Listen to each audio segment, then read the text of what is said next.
बात भारत के चंद्रयान 3 की करेंगे, जिसे लेकर इस वक्त सबसे बड़ी खबर मिल रही है। देखिए, चांद पर चंद्रयान 3 की लैंडिंग के वक्त में बदलाव किया गया है। अब चंद्रयान 3 23 अगस्त को शाम 6:04 पर चांद की सतह पर उतरने वाला है। हालांकि इससे पहले की बात करें तो चांद पर इसे शाम को 5:47 पर चंद्रयान की लैंडिंग होनी थी, लेकिन अब इसके समय में बदलाव किया गया है। ये तब्दीलियां क्यों की गई है, ये भी वक्त वक्त में हम आपको बता रहे हैं। चंद्रयान 3 अब 17 मिनट की देरी से चांद पर लैंड करने वाला है, जिसके बारे में इसरो के वैज्ञानिकों ने और बाकायदा इसरो ने ट्वीट करके जानकारी भी दी है।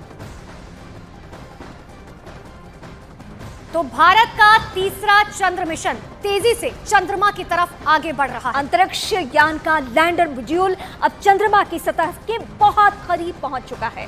चंद्रमा की सतह पर जांच का काम बिना सॉफ्ट लैंडिंग के संभव ही नहीं है। सॉफ्ट लैंडिंग का पूरा दारोमदार विक्रम लैंडर की है, जिसमें इस बार 5 इंजन की जगह 4 इंजन ही लगाए गए हैं। आखिर लैंडर के एक इंजन को कम करने के पीछे की वजह क्या है, एक रिपोर्ट के जरिए सबसे पहले आपको समझाते हैं।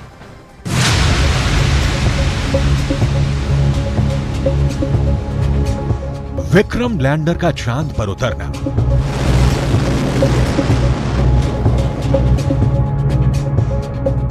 विक्रम लैंडर से प्रज्ञान रोवर का निकलना।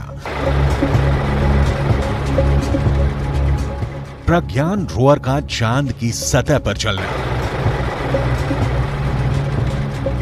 चांद से जुड़े रहस्यों का पता लगाना। लाखों बरस से जमे बर्फ का पता लगाना। चांद पर जमी बर्फ की उम्र का पता लगाना। ये सब विक्रम की बहादुरी से ही मुमकिन है। वो विक्रम लैंडर ही है जो इसरो के बरसों पुराने सपने को पूरा करेगा। सबसे बड़ी चुनौती विक्रम की सॉफ्ट लैंडिंग की है, जो चंद्रयान 2 में संभव नहीं हो सका था। चंद्रयान 3 के विक्रम लैंडर में 4 इंजन लगे हैं, जबकि चंद्रयान 2 के लैंडर विक्रम में 5 इंजन लगे थे। इस बार 5वें इंजन को इसरो ने हटा दिया है। इस बार लैंडर में चारों कोनों पर 4 इंजन लगे हैं। 4 में 2 इंजन फाइनल लैंडिंग के लिए हैं और बाकी बचे 2 इंजन इमरजेंसी के लिए लगाए गए हैं। आपकी जानकारी के लिए बता दें, चंद्रयान 2 मिशन में आखिरी समय में 5वां इंजन जोड़ा गया था। इस बार 5वें इंजन को इसलिए हटाया गया ताकि लैंडर अपने साथ ज्यादा फ्यूल ले जा सके। ज्यादा फ्यूल का मतलब है ज्यादा ताकत, यानी अधिक ईंधन के होने पर विक्रम लैंडर पूरी ताकत के साथ बिना रुके, बिना थके अपना काम कर सकेगा। क्योंकि चंद्रमा पर उतरने वाले पिछले सभी स्पेसक्राफ्ट चंद्रमा के भूमध्य रेखीय क्षेत्र में, चंद्र भूमध्य रेखा के उत्तर या दक्षिण में कुछ डिग्री अक्षांश पर उतरे हैं। इससे पहले अमेरिका चंद्रमा पर पहुंच चुका है। अमेरिका ने एक बार नहीं, कई बार चंद्रमा पर अपने मिशन भेजे हैं। कुछ ऐसा ही हाल रूस का भी रहा है। रूस ने भी चंद्रमा पर अपने कई मिशन को अंजाम पर पहुंचाया है। चीन का चंद्रयान भी चांद पर उतर चुका है। भारत के चंद्रयान 3 का लक्ष्य चंद्रमा के दक्षिणी ध्रुव पर सुरक्षित उतरना है। चंद्रमा के दक्षिणी ध्रुव पर सूरज की रोशनी ठीक से नहीं आती है। अगर आती भी है तो बहुत कम। वहां का तापमान भी माइनस में रहता है, यानी 0 डिग्री से भी कम। इतनी ठंड में लैंडर का काम करना बहुत मुश्किल होगा। इसीलिए अब की बार लैंडिंग साइट को दक्षिणी ध्रुव के काफी करीब तय किया गया, सूरज की रोशनी वाले इलाके में, ताकि उसके सोलर पैनल सूरज की रोशनी से ऊर्जा लेकर 14 दिनों तक काम कर सके।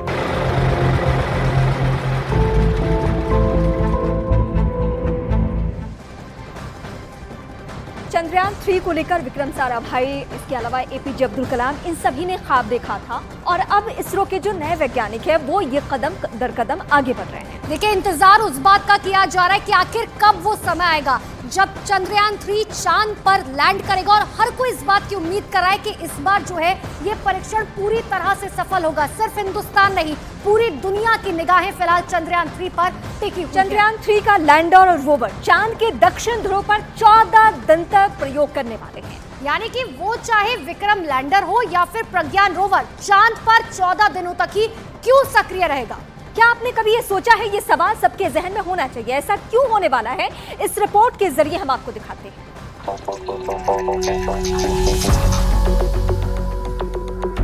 चांद पर इसरो का मिशन 14 दिन चलेगा। इन 14 दिनों में ही प्रज्ञान रोवर चांद पर अपने सभी काम पूरा करेगा। आखिर चंद्रयान 3 के लैंडर और रोवर की टाइमलाइन 14 दिनों ही क्यों तय की गई है? 14 दिनों के वक्त के साथ विक्रम लैंडर और प्रज्ञान रोवर को चांद पर क्यों भेजा गया है? इसका जवाब है चंद्रमा से जुड़ा दिन और रात का रहस्य। अगर आपको लगता है कि चंद्रमा पर भी पृथ्वी जैसे ही 12 घंटे का दिन और 12 घंटे की रात होती है, तो ऐसा नहीं है। चंद्रमा का एक दिन जितना लंबा है वो वाकई हैरान कर देता है, क्योंकि चंद्रमा पर कुछ भी पृथ्वी जैसा नहीं है।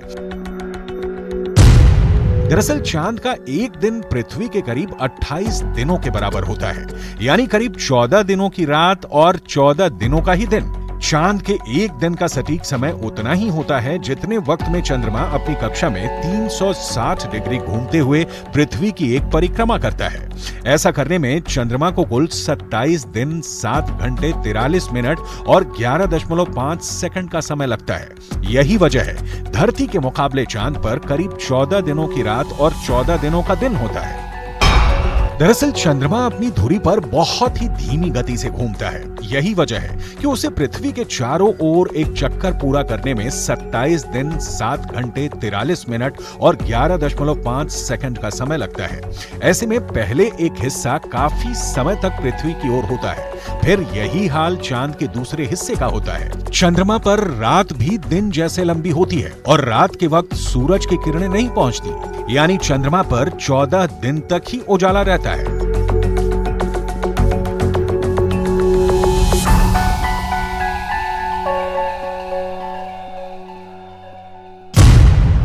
चंद्रयान 3 के विक्रम लैंडर और प्रज्ञान रोवर में सोलर पैनल लगे हैं। वो चाहे लैंडर हो या फिर रोवर, अपने सोलर पैनल से ही ऊर्जा पैदा करेंगे। ऐसे में 14 दिनों तक जब तक चांद पर दिन का वक्त रहेगा, यानी जब तक सूरज की रोशनी आती रहेगी, तब तक वो पावर जनरेट कर लेंगे। लेकिन रात होने पर सोलर पैनल काम करना बंद कर देंगे। यही नहीं, लैंडर और रोवर चंद्रमा के भयंकर ठंड को झेल नहीं पाएंगे और बर्फ जमा देने वाली सर्दी में उनके खराब हो जाने का खतरा रहेगा। इसी वजह से चंद्रयान 3 मिशन को 14 दिनों का रखा गया है, ताकि चंद्रमा पर रात होने से पहले विक्रम लैंडर और प्रज्ञान रोवर अपना काम पूरा कर लें।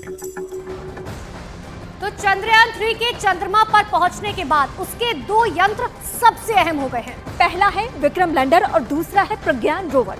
यही दरअसल दोनों चंद्रमा पर रिसर्च और वैज्ञानिक गतिविधियों का काम करने वाले हैं। चांद से जुड़े उन रहस्यों से पर्दा उठाने वाले हैं जिससे पूरी दुनिया अब तक अनजान रही है। 1 0 +5 सेकंड। Lift off normal. क्या आप जानते हैं इसरो ने चंद्रयान 3 का सबसे पहला लक्ष्य क्या तय किया है? सबसे पहला टारगेट है चंद्रयान का चंद्रमा की सतह पर सॉफ्ट लैंडिंग। सॉफ्ट लैंडिंग का मतलब है चंद्रयान के विक्रम लैंडर का चांद की धरती पर सुरक्षित उतरना।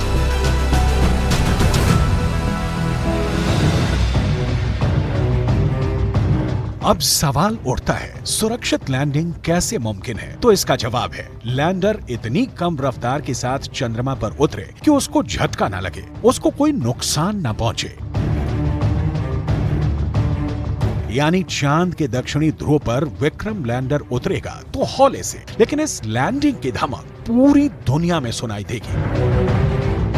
विक्रम लैंडर चांद की सतह पर लैंड करेगा, कुछ मिनटों तक लैंडिंग साइट के आसपास की हलचल को समझेगा, फिर साथ ले गए रोवर को काम पर आगे बढ़ा देगा, क्योंकि चांद की सतह की जांच लैंडर नहीं रोवर करने वाला है।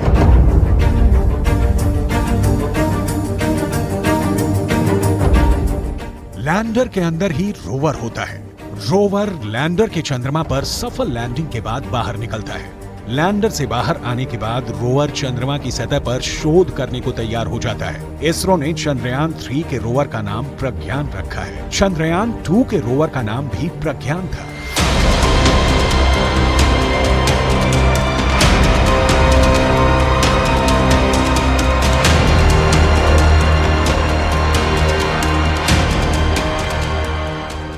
प्रज्ञान रोवर लैंडर के सॉफ्ट लैंडिंग के करीब 3 घंटे बाद बाहर निकलेगा।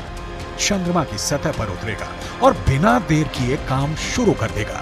रोवर चंद्रमा से जुड़ी वैज्ञानिक गतिविधियों को अंजाम देने वाला है। वहीं विक्रम लैंडर चांद के उस हिस्से में खड़ा रहेगा जहां सूरज की किरणें पहुंचेंगी। रोवर और लैंडर लगातार 14 दिनों तक चांद की पड़ताल करेंगे। रोवर तो विक्रम से अलग होकर के वो कुछ दूर चलेगा, वो 14 डेज वर्क करेगा और 14 डेज में बहुत सारी चीजें कलेक्ट करेगा। और जैसे कि वहाँ की मिट्टी है, जमीन की है, पानी की खोज है और बहुत से मिनरल्स हैं, ये सारी चीजें, और उसको एनालाइज करके विक्रम को देगा। विक्रम फिर उसको हमारे अर्थ स्टेशन को, इसरो के स्टेशन को भेजेंगे।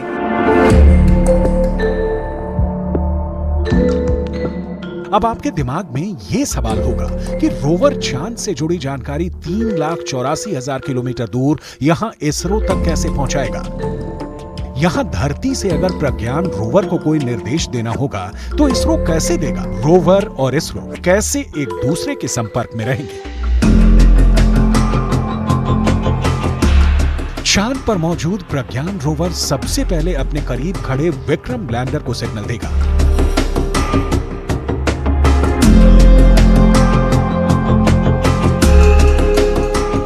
और विक्रम लैंडर से धरती तक सिग्नल पहुंचते रहेंगे। फिलहाल चांद के दक्षिणी ध्रुव पर प्रज्ञान रोवर की चहलकदमी पूरी दुनिया में धूम मचाने वाली है। दुनिया के सभी देशों में इस मिशन से भारत की धाक जमने वाली है। 4 साल पहले चंद्रयान 2 अपने मंजिल के बेहद करीब पहुंच गया था, लेकिन धरती से चांद तक के सफर के आखिरी लम्हे में लैंडर विक्रम क्रैश हो गया। 4 साल बाद इसरो ने उस अधूरे काम को पूरा करने के लिए तैयार किया और इस बार चंद्रयान 3 का लैंडर विक्रम भी चांद पर उतरेगा और लैंडर के साथ गया प्रज्ञान रोवर भी चांद के दक्षिणी ध्रुव पर शोध शुरू कर देगा।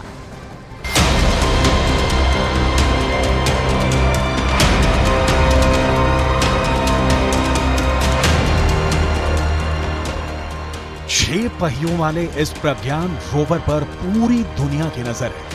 चांद की सतह पर यह क्या करेगा, कैसे करेगा, कब तक करेगा, खास से लेकर आम लोगों तक में उत्सुकता है। चांद पर चलते हुए यह चंद्रमा की सतह से डेटा इकट्ठा करेगा, उसके रहस्यों से पर्दा उठाएगा। साथ ही साथ प्रज्ञान रोवर चंद्रमा पर भारत के राष्ट्रीय चिन्ह के निशान भी छोड़ेगा। प्रज्ञान रोवर में कुल 6 पहिए लगाए गए हैं। इनमें से पिछला पहिया इस तरह डिजाइन किया गया है कि यह आगे बढ़ने पर अपने पीछे चंद्रमा की सतह पर सारनाथ में अशोक की लाट से लिया गया भारत का राष्ट्रीय चिन्ह अंकित करेगा।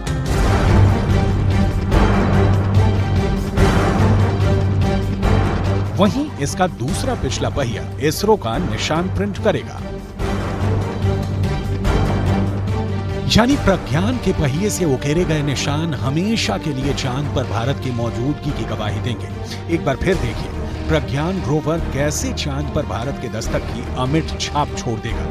चंद्रयान का लैंडर सतह पर उतरने के बाद उसके अंदर रखे रोवर की बैटरी सक्रिय हो जाएगी, उसके सोलर पैनल खुल जाएंगे। इसके बाद रोवर चंद्रमा की सतह पर पहुंचेगा। सतह पर पहुंचने के बाद उसके कैमरों के साथ साथ और दूसरे पार्ट भी एक्टिव हो जाएंगे और फिर रोवर चंद्रमा की सतह पर आगे बढ़ने लगेगा। सेंसर और कैमरों के जरिए वो चंद्रमा के गूढ़ रहस्यों से पर्दा उठाएगा।